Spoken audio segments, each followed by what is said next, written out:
when you're going against Detroit, right, and I think the team should be fined. Because you have a wild pit on that side that only is coming in for action. And when action has happened, why you do not have a leash on it, because it's getting loose, and that's the job of Stewart. So when that fight happened, Stewart was coming. But on the low, he's very disciplined, because the fight started with just two, and he stayed in his spot. And then when Bridges got there and he realized, oh, that's what you're doing. And that's when he came with ice packs and wraps, and trying to figure out why he was iced in the third quarter. But he came with the ice packs and all. So I can't blame him. The NBA likes to sell itself as a league of pace, skill, spacing, and stars. But every once in a while, the league is reminded that basketball is still an emotional, physical sport played by young men with pride, egos, and pressure boiling just beneath the surface. Monday night in Charlotte was one of those reminders. What started as an ordinary February regular season game between the Detroit Pistons and the Charlotte Hornets turned into one of the ugliest on-court incidents of the season, and one that may carry consequences far beyond 4 ejections and a single box score. Woo!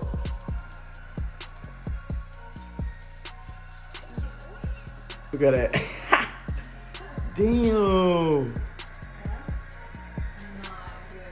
Nah, wait for Miles. Wait for Miles. Like, talking trash. Look at that. Look at that. What you gonna do? Oh, Oi! Oi! He's over there. He's over there. They're mad? Look at that. Look at that. Damn. Nah, that's crazy. Detroit still won the game, 110-104, but by the final buzzer, the score felt irrelevant. What people will remember is the chaos, the punches, the police presence on the floor, and the growing perception that the Pistons, one of the youngest teams in the league, are developing a reputation that could follow them for years. I actually love it. Look, I don't condone in the fighting, but I love the competition. I love the physicality, and this is who the Detroit Pistons are. I said it early on. Get Up is 3 things that scare me in the world: healthy foods, reality shows, and the Detroit Pistons, because they're real. They're instigators, and this is who they are. We heard Bickerstaff comments after the game. He didn't backtrack and say, we got to do better. No, this is their identity. I also applaud the Hornets for not backing down, right? The Hornets are showing that they're here. They've been winning games. They got culture there. So, again, we never want to see it get out of control like this, but I'm all in for, this whole beef and the competitiveness, because I feel like over the past few years the league has gotten too friendly. This is getting back to throwback NBA that I fell in love with. It all erupted midway through the third quarter, in a moment that looked routine until it didn't. Jalen Duren caught the ball and drove hard to the rim, forcing contact from Charlotte's Moussa Diabate. The foul itself wasn't extraordinary. What followed was, Duren turned immediately, went chest to chest with Diabate, and the two locked eyes in a way that every NBA fan recognizes as danger. Words were exchanged, bodies got closer, and in seconds the situation spiraled.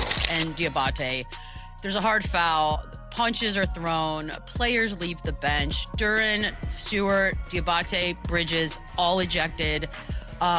This will be an interesting suspension situation for the league to figure out. But they you know squabbling what, now. It escalated. It went fast. Am I wrong in thinking this escalated real quick, Lou? I like it. No, It's been simmering. It escalated really, really fast, but everybody found a matchup. Everybody found the guy. I got a quote from a couple of years ago. I did an interview with Taylor Rooks where I say, be careful out there. Everybody ain't out here playing. And as you can see, the Detroit Pistons and the Charlotte Hornets in a league full of faking and acting like y'all want to do something. Everybody ain't out here playing. Charlotte ain't out here playing. No. Detroit ain't out here playing. And I like the fact that these young fellas actually put some money on the line. Duren raised his right hand and struck Diabate across the face with an open palm. That single moment, whether you view it as provocation, retaliation, or emotion boiling over, became the spark. Diabate fired back, teammates rushed in, and suddenly, what was a basketball game became something else entirely. Say sorry to the Hornets organization, you know, for the whole incident, and sorry to my teammates. But I also want people to know I'm always going to protect my teammates because, you know, you just don't want anybody coming in to our arena and thinking they could do whatever, especially to my teammates, and that's how I feel. As officials struggled to regain control, Charlotte forward Miles Bridges charged into the scene. Punches were thrown. Duren responded, and then the moment that will likely carry the heaviest punishment occurred. Detroit's Isaiah Stewart, not in the game at the time, sprinted off the bench and entered the fight. That matters. In NBA discipline history, leaving the bench during an altercation is one of the league's clearest red lines. Stewart didn't just cross it, he blew past it. He grabbed Bridges, locked him up, and delivered multiple blows as officials and players scrambled to separate the pile. At one point, arena security and police were visible on the court, a sight that immediately shifts an incident from fight to league problem. By the time order was restored, 4 players were ejected. Duren and Stewart for Detroit, Diabate and Bridges for Charlotte. Hornets head coach Charles Lee would later be ejected himself after exploding at officials in the fourth quarter, further underscoring just how out of control the night had become. In the aftermath, both sides offered predictable explanations. Duren described the game as overly competitive, emphasizing that teams have been trying to get inside Detroit's head all season. From his perspective, the Pistons are a young group learning how to handle disrespect and physicality without crossing the line. Hornets players, meanwhile, framed Duren's hand to the face as the ultimate provocation, the most disrespectful thing you can do on a basketball court. And this is where the story stops being about one fight and starts being about Detroit, because this wasn't an isolated incident for the Pistons. It fits into a broader narrative the league is quietly watching. A young team that plays hard, plays physical, and increasingly walks the line between edge and recklessness.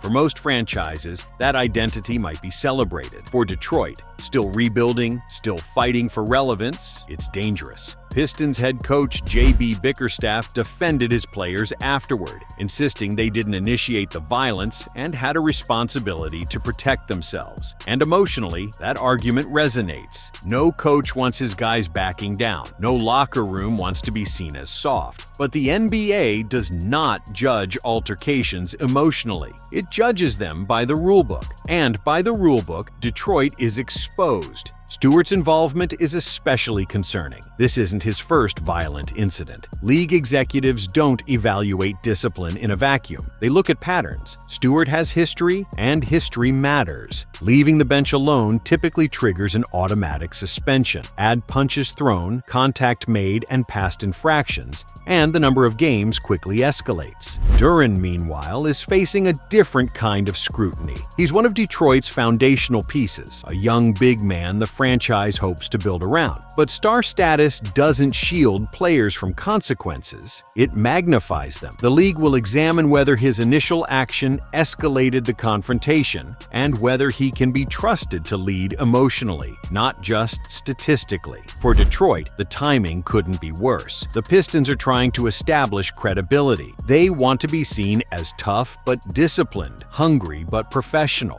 Incidents like this undermine that progress. Around the league, front offices take note. Officials remember. Reputations form faster than rebuilds. And then there's the human element. These are young players under constant pressure, playing on national stages, carrying expectations and frustrations that don't always have clean outlets. The NBA markets itself as player-friendly, but discipline moments like this reveal the league's hard edge. Suspensions are coming, fines will follow, and reputations will stick. What makes this moment especially critical is what happens next. Detroit can either internalize this as a lesson or lean into it as identity. One path leads to growth, maturity, and respect. The other leads to whistles, suspensions, and a label no rebuilding team wants. uncontrollable. The fight in Charlotte will fade from highlight loops eventually. But for the Pistons, its consequences won't disappear so easily. This wasn't just a dust-up. It was a test of leadership, of discipline, and of whether Detroit is ready to grow up together or destined to keep learning the hard way. Because in the NBA, talent earns minutes, but control earns trust. And right now, the Pistons are running dangerously low on it.